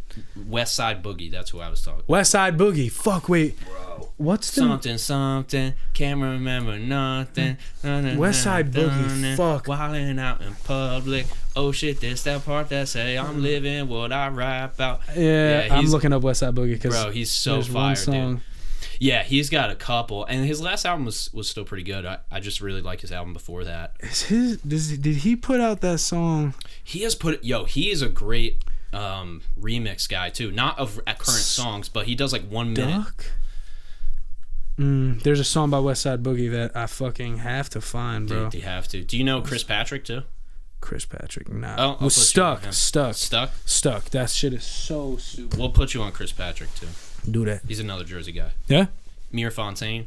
assume you know. Oh yeah, fuck. What's the name of the song by Mir Fontaine that I know? Everybody knows not it. The Bodega. Bodega. Yeah. He's incredible, dude. I saw that J. Cole thing that he did, like kind of like a Corday, where he did like, remember when Corday came up because he did the 1985? Yeah. That's fucking, dude. Yeah, fucking remixes are the wave, bro. Lil Wayne, bro. 100%. Yeah. Lil Wayne made his whole... dude, the fucking C4 was crazy. Even Lil Dicky. Oh, no. C4. That was when Kendrick did the Lil Wayne. Dude, Lil Dicky's fucking CD Baby times were literally all him rapping over Drake shit. Yeah. It was fire. Yeah. Dude, that's what puts you on. Because the beat, at that point, when you're not known... You need something to connect. The beat is going to be what everybody's like, oh, I know the beat, so let me hear what he could do over it. And if... That's the thing that the approach that I always took with remixes is... I knew that was never my dream, was to be a remix guy. Totally. Because I liked making my own stuff. But that I would just treat every beat that I would use as my own. So, like, even beats that I was remixing, they were mad popular songs. But, like, if I knew I was going to be remixing them, I wouldn't listen to the song. Because I didn't want to hear what the person was doing on the song. Even if I knew it already and I kind of had an idea, like, with Goosebumps and shit, like... Once I knew, like, all right, bet, like, one of my friends at the time in high school was like, yo, you should do Goosebumps because it was popping. I was like, all right, word. Never listened to the song again until I had my verses done and written so that I didn't have, like, any... Not that I didn't want influence from them, but I didn't want to hear the same shit or, like, get caught in, like, that loop of, like, hearing the same flow or whatever and then, like, repeating it and shit. There's one or the other. It's either you rip the flow, which is fine. Mm-hmm. There's a guy named Cal Scrooby. I don't know. Cal Scrooby. Yeah. Yep. Holy shit, bro. I really fuck with his shit. Yeah, he's tough. Now, a lot of his flows are, like, he uses a lot of the same flows in different ways. Yeah. He's somebody who I think does that well. Yeah. Where... He'll just joke that he's ripping Drake's flow, but, like, you're not going to rap like that over Drake. Like, you know what I'm saying? Like, he's still at another level. Another indie guy who I'd love to have. Yeah. I'm, like, one person away from him, but I haven't done the email yet. But anyway, so you have that side, and then you have the full... I don't know. Maybe this is what you used to do. Yeah, I used to go to the charts and then copy the song and then just look up the instrumental so I wouldn't listen to the song. Oh, I see. I would just go to, like, hip-hop top 100. I would do the same. Yeah, I never liked to listen to the song. That's fair. Too, man, because I felt like, I didn't want that influence. I just wanted to be. I didn't want I wanted you to know the second you listen to it that it wasn't going to be a rip. Yeah. From that. 100%. But there's creativity in both, I think. Yeah, for sure. No. Because you still got to make it your own, even 100%. if you rip the flow. Like, whatever you're talking about is different. The way you deliver it could be different. You know. Delivery's huge. 100%. So how do you think about that, like, song, like, the words versus the flow versus delivery inflection? Like, are these things that you, consciously think about now when you're, like, I would assume more than before when you're just making music? Yeah, I mean, when I first started, even with, like, the remixes and shit, I would write full songs without a beat. Like, I wouldn't have a beat, but I'd just have, like, that metronome in my head, like, knowing that this is the speed I'd have to do it. But then there'd be times where I'd have a flow and I'd rap it at the pace that I wrote it in my head, but then the beat would come on and it would be a little bit quicker, but that would change the whole way I'd have to say it. So it would, what I thought would be this chunk of the song would turn into this chunk of the song, but I'd be rapping it so fucking fast and I'd have to keep up with it. And that's kind of where... rapping fast for me at that time, that's why it felt, I guess, natural, was because I'd have to rap it that fast to keep those words the way they were written. Wow. Because I'd write them without a beat, and then the beat would force me to speed it up. Respect, dude. That's for fucking respect. Just no beat, just writing it out and off your head. Because it would just be like a poem. Like, it would have like a bounce. It would have like the rhyming words on the end and shit. And that's like what I started with was poetry. Like, way back, like 7th, 8th grade. But, like, having that little metronome in my head, and I always drummed, like, when I was a little kid. Like, I was in the school band and shit. I like, elementary school. Yeah, dude. Yeah. Drumming is the cheat code to rap. Bro, crazy. Because all it is cadence and rhythm. Dude, the snare is everything for your flow. 100%. Everything. Everybody fucking... I don't give a... I mean, like, I love 808s, and I love the bass, and I love a great bass line. Like, my homie from North Brunswick is a bass player. Yeah. Like, he's actually opening with me in a few weeks, but, like... Dude, the drums is it for me. Yeah, drums is it. And it controls everything. Yeah, that's why I think Anderson .Paak is so tough too, because his drumming is ridiculous. Come Down is just it, bro. Dude. And then he just translates his rhythm and cadence in his brain from drumming and just puts words instead of snares and hi-hats. Dude, think about it. Russ, couch. Anderson .Paak slept on the couch. He was working at a fucking grocery store, dude. Yeah. Like he got like kicked out of his fucking house, couldn't even live anywhere while he's playing in this band that's like killing it. Yeah. But he's a nobody. It's fucking insane. And yeah, that's the musical talent too of like starting there with the foundation, then applying to other shit. Yeah. And when he was I always forget his first rap name, dude. I always forget his first name before Anderson .Paak. Anderson .Paak's first. Oh shit. Something something. Anderson .Paak. Brandon, maybe you could find Anderson .Paak's original artist name. But yeah, he had great music before he was Anderson .Paak too. Really? He was just on a rooftop with like 2 cameras, like just chilling, dude, living, and he was Anderson .Paak, but he like, wasn't yet. Damn, that's crazy. Breezy Lovejoy. I think that's it. Breezy Lovejoy. What'd you say? I'm checking right now. Just type in Breezy Lovejoy. Yeah. Yeah, it should come up. Breezy Lovejoy. Makes sense. Totally would have thought Anderson. Well, his name does have a period, which doesn't seem natural. What? It's Anderson.Paak, which doesn't seem like a God-given. You know? Lovejoy, yep. Yeah, crazy name, dude. Yeah, that's So, dude, I gotta ask you, like, your first time performing, did you have fans, like, at that time? So the first show, that's so wild. We were just talking about Anderson .Paak too. It was a power weekend. Thursday night, got a haircut, right? And I used to, for whatever fucking reason, I would go to New York City to get my hair cut. What, do you think you're cool? I did, I guess. So Thursday, got a haircut, drove an hour back home, got to my house, taking in the garbage. And my manager called me at the time. It was like, yo, I need you in New York City at 7 a.m. tomorrow. And I'm like, why? And he's like, Sway in the morning. So I'm like, what? Fuck. All right. Shit. Good thing I got a haircut. But I'm like, fuck it. Like, all right. Shit. I have no fucking clue what to be prepared for, whatever. He's like, come with 2 verses. Like, you might have to spit a third, but like, come prepared. Like, I'm like, all right, bet. Like, I got shit locked. Like, I'm going to spit this verse. I already got what I'm about to spit. Go do the thing.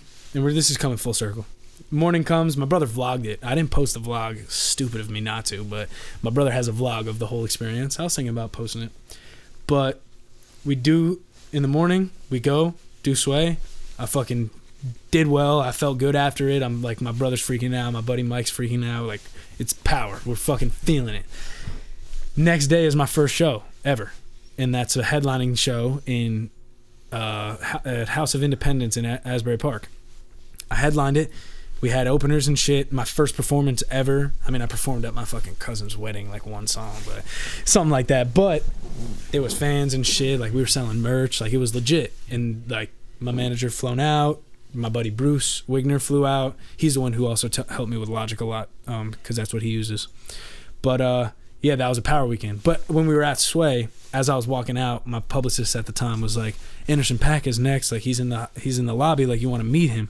So I'm like, yeah, like, I'll dap him up. Like, but I was so high off of what I just did first time being with Sway. He was mad cool with me. He gave me hella props. Yeah. At the time, I was like rapping off the top because I fucking like messed up, or like I just was like, fuck it, I'm gonna just have him. You hit a fucking flow. Yeah, like Sway, yeah, dude. Like dude hit me with like words and shit. I was just on the moon, bro.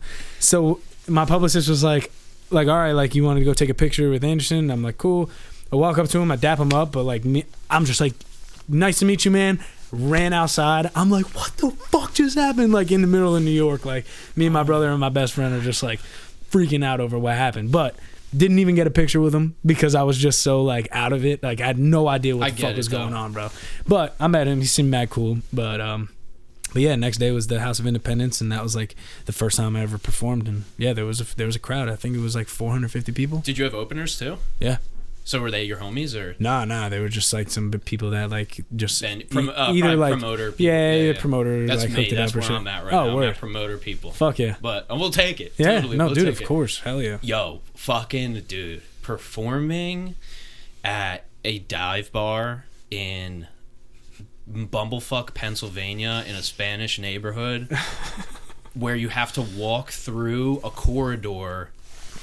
And you get out there, and there's no windows, and there's just a sound guy, and there's fucking nobody.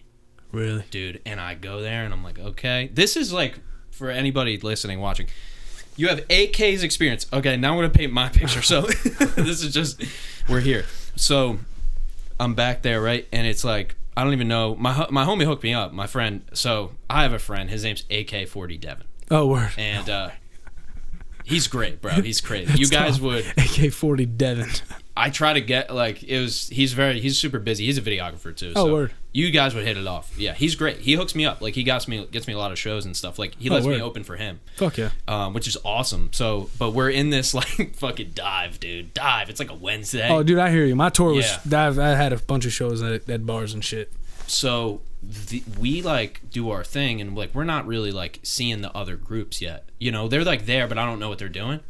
It's hard screamo rock metal, dude. We opened, I was doing rapidy rap boom bap for a hard screamo metal people, and like some of them were really vibing to it. Yeah, they probably, but bro, I just remember one kid standing in front of me looking this way, just like, and I'm looking at him and he's looking the other way, bro. And then there's people sitting on the bench and they're just like, bro. And I go, dude, I'm never fucking playing fucking bringer shows again, dude. Like, this is a disaster. Yeah, nah, I feel that. I opened for Snow the Product like way back, and at the time I didn't know who she was, but I opened for her, and that was a crazy experience because before then I had only done my own shows.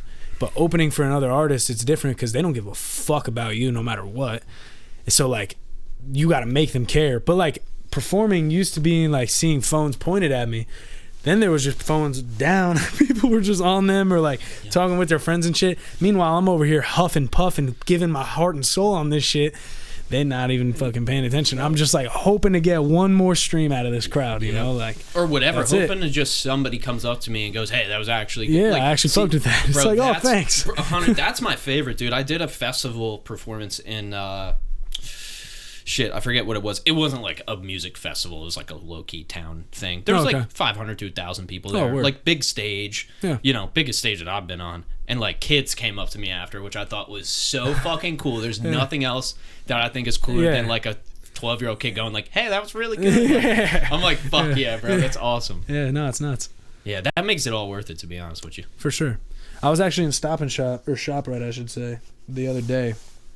And there was this mother, it was a mad weird encounter, but there was his mom and her daughter, and I was just like looking at the spices or some shit, and I'm like looking through, like trying to pick which one, and she just walked up in front of me and just stopped and looked, and then went to her daughter and was like, "You know that rapper you really like?" Didn't say anything to me. "You know that rapper you really like? We like sing their songs all the time, you know, Deja Vu and stuff."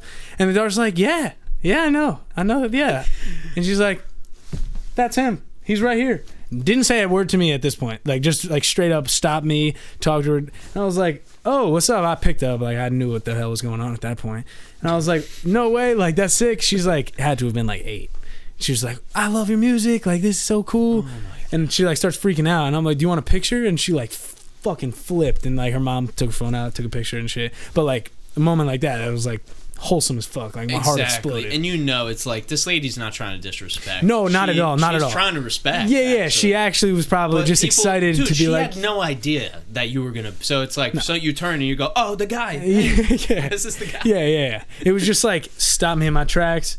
Didn't address me. Just went to her daughter, and I was just like, "What is about to happen? Am I gonna buy the crushed red pepper? Am I going with a lemon dill?" I mean, what are we doing? Dead ass. I had a cool moment.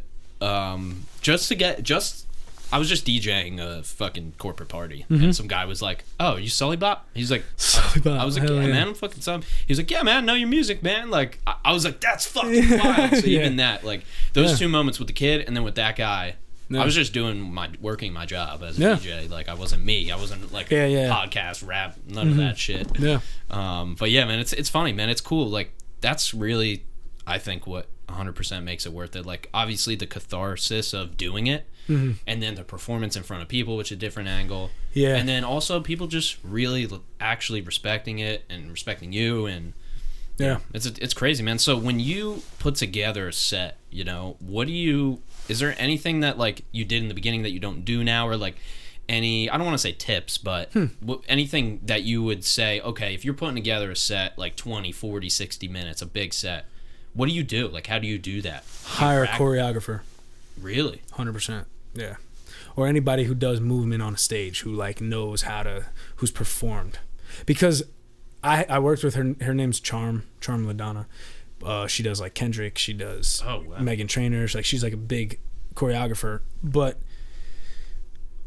she basically painted the picture, and especially with the people she's worked with, like Kendrick being like a fucking idol icon, like tips and shit that he'll use, and like stage presence, bro. Like, not moving could be just as powerful as jumping around like a motherfucking maniac.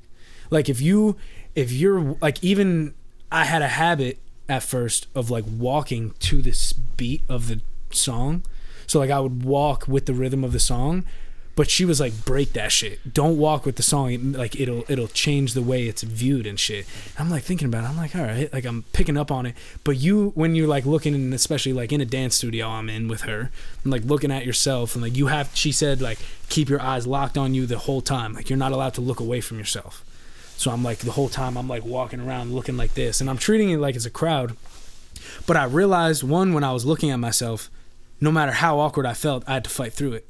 And that then broke the barrier of having to look at people who either might not give a fuck, but I'm not fazed by that anymore because I'm looking at my awkward ass in the mirror rehearsing for hours at a time. So at the show, sorry to cut you off, but you're good. Who are you supposed to look at? Are you supposed to look at all the crowd? Do you look at certain people in their eyes one at a time? Like, is there a strategy to that? For me, there was none. Like, even if I was performing at a crowd where there's like only people down low, I treat every crowd like it's 20,000 people. Yeah. I'm looking around, like I'm looking up, like I'm looking down. Yep. And it's also like the crowd can't really see the crowd. Yeah. So like if you point and you like make something up that's like funny, you'd be like, oh, what the fuck is that guy doing or whatever. Yes. Nobody's there doing anything, but it engages the crowd, or like a little shit like that. But when it comes to like looking at people, it's like you see somebody that's been rapping the words the whole time. It's like you go crouch by them and like fucking rap, and then you just go like that, and then they'll freak out and start hitting you with the verse back, and like doing shit like that is cool. But hiring a choreographer for performances I think is like super important. What about your voice? Like, do any? Can you just do a 45 and your voice, like you could do a show the next day? Dude, I haven't done. Well, that's what I was doing when I was on tour. Yeah. But I didn't. That's the thing. I did one vocal like lesson with a coach, Ron Anderson, I think is his name. Okay. But it was I think it's more about just not talking, or like doing warm-ups when you need to. But like when I was on tour, like I did my best not to speak unless I was on stage and shit like that. Wow. This sound like a fart, bro. It made me sound like I got gas, bro. I mean, it's funny. It could have been. It could have been. It could have been you. I gave you a muffin. It could be. I'm getting a level here on your mic, dude. Something's just buzzing this whole time. I picked something up on the left side of the room, so, it's a paranormal, dude. Yeah, that's so good. Break out the night vision. Yeah, bro. But yeah, performances for me are. I've been back to square one with performances. I have to. I want to build a new set and like get something going to like then just like present and just be ready to pull up anywhere. But that's like something I got to put the work into. Dude, I'm doing 25, and the most I've done is 10. 25 minutes. You're doing 25 minutes and you've only done 10. Yeah. But I have probably 20 songs I can do. That you're gonna perform? No. That I can choose from. Oh, okay. And I'm a professional DJ, which I think I should use. Well, meaning I know how to mix, I know how to DJ, I know how to talk to the crowd. Yeah. So I've performed, but when I do my own music, I like get in a different, like I don't have the same confidence as when I DJ. Really? Yeah. It's different. Really? Yeah. Dude, you just, as cliched as it is, just like, bro, imagine they're all like in their I guess like it's not as embarrassed about I will themselves. Say it, because then you won't be embarrassed about being up there. 100%. Because they're also there because you're performing. True. You know what I mean? Like you're in control of the room, but you have to like, you have to take control. You have to make like, put your hands up, and if they don't, put your fucking hands up. Like get and like you go in, like you show that you gotta 10 times their energy, command exactly in order to get something out of them. Because it's also like Charm explained it to me as like they're puppies. They'll follow you if you lead. You have to lead them because they will follow no matter what. And like I tried to take that into like the Snow the Product show. It's like certain times and certain songs. It's not every song you're gonna get that out of them. Yeah. But if it's a song that you control and you have that type of like urgency with the song and you have that energy, the crowd that never knew who I was are putting their hands up, waving with me or clapping with me, like anything. You know what I mean? And you could even direct left side of the crowd, have them put their hands up, and then you go hold right side of the crowd, put your hands up, and then you just have each of them going like. Do you have time for that in your set? Do you have like lulls and then do you have like a DJ mix? Like how does that? Nah. Do you have literally a DJ? Dude. When I was on tour, tour, just hit play on your shit. I wasn't. My fucking tour manager was. Got it. Yeah, interesting. So it wasn't this like crazy put together. It was like you're just doing your fucking songs. Yeah, I'm just performing it live for people. But at the same time, and like this is not to discount it at all. No. It is nice to have people who do know some of the lyrics, which is a little. Oh, bro, yeah, that's like crazy because if I go up and nobody fucking even knows me, so at that point, what I'm gonna do is infuse the DJing with it. Of course, I'm gonna mix samples into my songs. Bro, that would be stupid fire. That's what I'm saying. Like just something that's a little bit more open to the public type of thing, where it's like even if you don't fuck with my music, I could do a couple mixes or whatever. Yeah, bro. Like what's his name? Fuck. Ed Sheeran, he does like he'll do like the loop pedal and stuff. So many DJs too. I mean, the best is Reggie Watts, obviously. Reggie Watts, best in the game, dude. He's a guy that does the loop pedal, and he's a musician, but he does everything. And he tells you stories while he's doing it. His songs become. Oh, word. Look up Reggie Watts Google. He did a talk for Google probably 12 years ago. It's an old YouTube video. Yeah. You will never be more impressed from a loop pedal. Really? Yeah, dude. Incredible. It's crazy. He commands they're like Google engineers. Really? And he makes fun of them, shits on them. Like, it's amazing. But funny. That creativity, like that's where I just look at it how I look at anything. What do I have that I can use that maybe somebody else doesn't have? Bro, of course. Yeah, you got to set yourself up. You got to set yourself apart, I should say. Well, if you ever need a DJ. Dude, for a hip-hop set. I do hip-hop shows as well. Hey, man. I'll keep you in the loop. Yeah, I'm just looking for reps, dude, with all this shit. Yeah. Like, DJing helps me with, it's a little different, like I said, than performing, but it all helps. Like, being in front of people, commanding the attention. 100%. Because you're MCing, and you're rapping, and you're doing your set. It's a lot. Yeah. Yeah. It's crazy. So, The Flood. The Flood. What's that? What is it, and, why did it come about?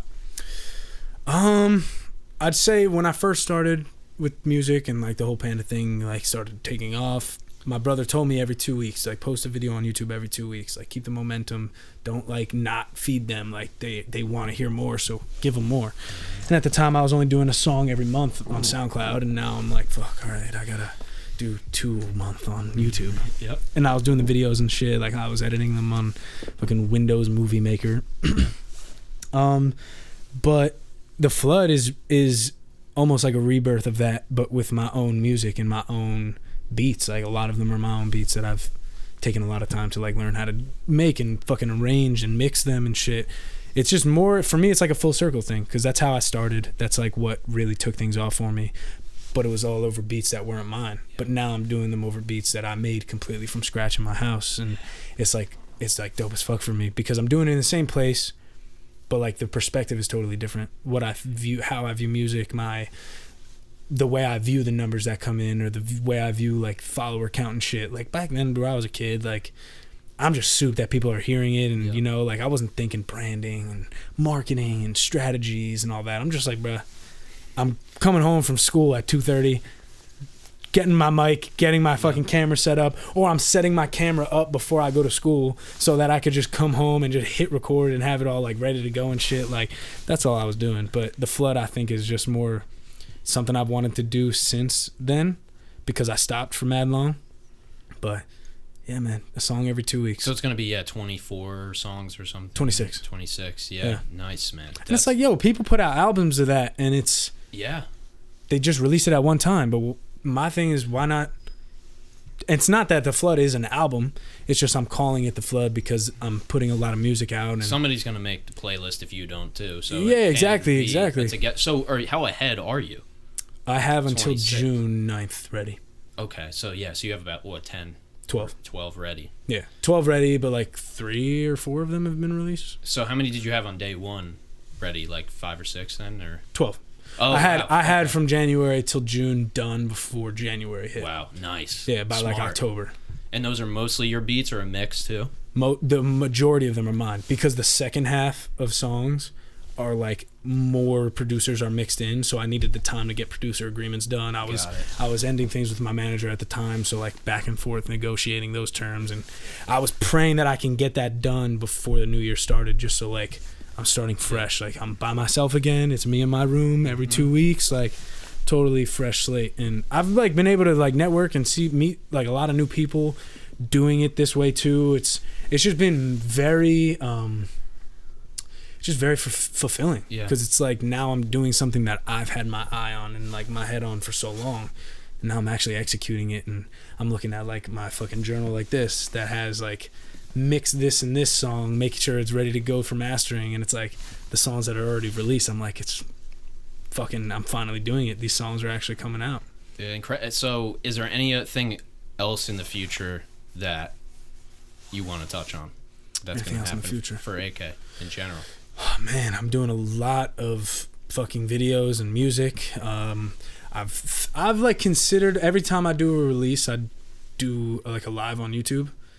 Nice. Yeah, like I got like the Twitch stream basically set up, but I just go live on YouTube. But I do that a lot. I'd love to get back into performing. A lot of my time has been taken up with like getting songs mixed and ready and shit. But performances, I'd love to get back into start doing those again. Hell yeah. But yeah, dude, for the most part, just a lot of music. Dude, I feel like we could do this for about 3 or 4 hours. So bajillion years. I got even more questions for you. I have more now than I did when we started. So it's crazy, man, dude. You know, from a fan's perspective, to start, you know, because I was fucking your age when we're the same age. So yeah. When I found you, yeah, you had graduated a year before me, right? Yeah. So I kind of split off and I went in my own direction with like, I got into all these different artists and genres and everything, man. It's just really crazy and awesome to do this with you and like come the full circle and like you're the guy, man. You're still doing it. Yeah, man. There's a lot of stuff that I want to leave for next time for sure.